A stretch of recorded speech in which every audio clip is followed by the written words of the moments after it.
अस्सलामुअलैकुम, welcome back to my channel. कैसे हैं जी आप सब लोग? उम्मीद है आप सब बिल्कुल ठीक होंगे। अल्हम्दुलिल्लाह मैं भी बिल्कुल ठीक। तो आज जी हम लोग बनाएंगे मज़ेदार सी ये देगी बिरयानी। देगी बिरयानी बनाने की रेसिपी ये मैं आप लोगों को आज बताऊंगी। तो यहाँ पर मैं 2 किलो की तकरीबन देगी बिरयानी बनाने वाली हूँ, हैदराबादी देगी बिरयानी। तो सबसे पहले 2 केजी हमने यहाँ पे बासमती राइस ले लेना है। धोकर अच्छी तरीके से इसको भिगो दें। और यहाँ पर ही तमाम चीज़ें जो जो मैं मतलब बिरयानी में यूज़ होती हैं वो मैं आप लोगों को बता देती हूँ क्या क्या चीज़ें होंगी। 2 केजी के करीब मैंने यहाँ पर बीफ ले लिया था, जिसे मैंने अच्छी तरीके से वॉश कर लिया था। ये 4 से 5 मैंने अदरक लहसुन का पेस्ट ले लिया था।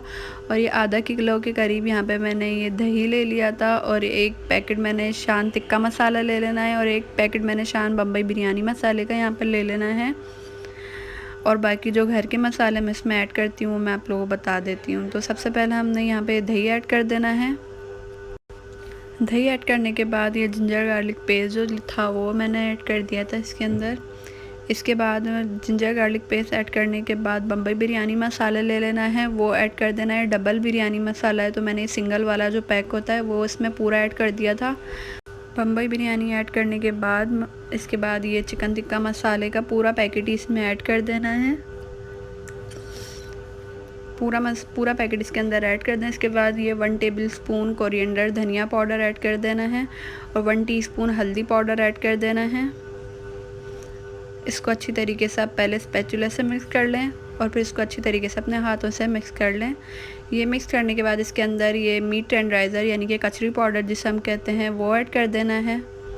और बस इसको 2 घंटे के लिए हमने फ्रिज में रख देना है। अब एक बड़ा पतीला ले लेना है, उसके अंदर थोड़ा सा ऑयल ऐड कर दें। इसी तरीके से पूरे पतीले को अच्छी तरीके से ग्रीस कर लें। इसको ग्रीस करने के बाद हमने ये मैरिनेटेड जो हमारा बीफ था 2 घंटे हो गए थे, अब वो ऐड कर देना है। और इसको अच्छी तरीके से हमने चमचे की मदद से स्पैचुला से इसका जो भी मतलब मसाला था ना वो भी इसके अंदर ऐड कर देना है। और अब इसको अच्छी तरीके से मिक्स कर लें। अच्छी तरीके से मिक्स करने के बाद इसको थोड़ी देर के लिए कवर करके रख दें।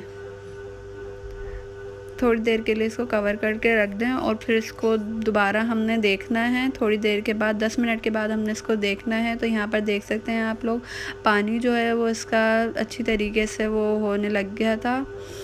फिर मैंने इसमें 1 लीटर यानी 1 बाउल के करीब इसमें पानी ऐड कर दिया था। चम्मच से इसको अच्छी तरीके से चला लेना है और फिर दोबारा से इसको तकरीबन 2 घंटे के लिए हमने कवर करके रख देना है, जब तक हमारा गोश्त अच्छी तरीके से गल ना जाए। ये मीडियम फ्लेम पे मैंने इसको रखा था 2 से 3 घंटे के लिए। अब 7 से 8 यहाँ पे प्याज मैंने रिंग्स में कट कर लिए थे। इसको एक पैन में ऑयल के अंदर ऐड कर देना है।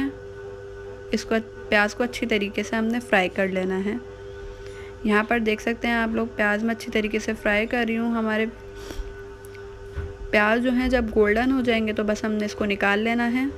यहाँ देख सकते हैं गोल्डन हो गए प्याज, तो बस इसको अब निकाल लें एक प्लेट पे पहले हमने एक कागज़ वगैरह जो भी होता है ना वो अखबार या जो भी हो वो हमने बिछा लेना है। यहाँ हमारे प्याज जो हैं बिल्कुल फ्राई होके निकल चुके हैं।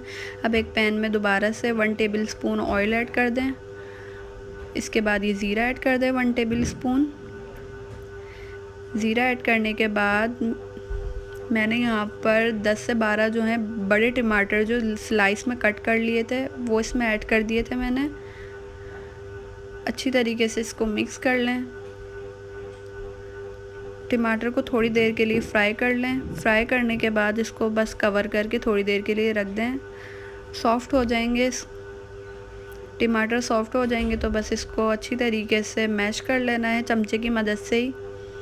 यहाँ पर मैं आप लोगों को दिखा देती हूँ। जैसे मैं इसको अच्छी तरीके से ऐसे चमचे की मदद से इसको मैश कर लें। पानी जो इसका अच्छी तरीके से खुश्क हो जाए, ड्राई हो जाएगा तो बस इसको हमने बंद कर देना है इसका फ्लेम। यहाँ पर हमारा बीफ जो है वो भी गल चुका था। बीफ के अंदर मैंने ये टमाटर भी हमारे बिल्कुल तैयार रेडी हो चुके हैं। अब जो प्याज थे इसको मैंने अच्छी तरीके से हाथों से ही इसका चूरा कर लिया था, वो इसके अंदर मैंने बीफ के अंदर ऐड कर दिया था। और ये जो टमाटर का पेस्ट था वो मैंने इसके अंदर ऐड कर दिया था। अब इस पूरे मिक्सचर को अच्छी तरीके से मिक्स कर लेना है। यहाँ देख सकते हैं हमारा बिरयानी मसाला जो है वो बिल्कुल रेडी हो चुका है। अब यहाँ पर हम बस ये चावल को अच्छी तरीके से बॉईल कर लेते हैं। एक पतीला ले लें, उसके अंदर पानी ऐड कर दें। पानी के अंदर जब बॉईल आ जाएगा तो इसमें हमने गरम मसाला ऐड कर देना है। 3 से 4 लौंग ले लें, काली मिर्चें ले लें और ये तेज़पात जो होते हैं वो ऐड कर दें। 2 इलायची ले लें, वो ऐड कर दें। 1 टेबल स्पून के करीब ज़ीरा ऐड कर दें और नमक आपने अपने अकॉर्डिंग ऐड कर दें। और फिर इसके बाद इसके अंदर ये चावल ऐड कर दें। चावल का जो पानी है हमने वो ऐड नहीं करना, खाली चावल ऐड करने हैं। चावल ऐड कर दें और यहाँ पर हमारे चावल भी बिल्कुल बॉईल हो चुके हैं, अच्छी तरीके से मैंने देख लिए थे। बस हमने अब बिरयानी की तय लगा लेनी है। यहाँ पर जो है वो बिल्कुल सब कुछ रेडी होकर मैंने रख लिया था, मसाला भी रख लिया था, ये चावल वगैरह सब कुछ स्ट्रेन कर लिया था, पानी अच्छी तरीके से रख लिया था। अब यहाँ पर मैंने पुदीना जो है वो अच्छी तरीके से वॉश करके रख लिया था। हरा धनिया यहाँ पे अच्छी तरीके से वॉश करके रख लिया था और ये तकरीबन 10 से 12 मैंने हरी मिर्चें जिसे मैंने कट करके यहाँ पर रख लिया था। अब एक बड़ा पतीला ले लेना है। पतीला हमने बड़ा लेना है ताकि तेल लगने में है ना आसानी हो, हमारे चावल जो हैं वो टूटे ना। थोड़ा सा ऑयल डाल के इसको पहले ग्रीस कर लें। ग्रीस करने के बाद इसमें सबसे पहले चावल की तह हमने लगानी है।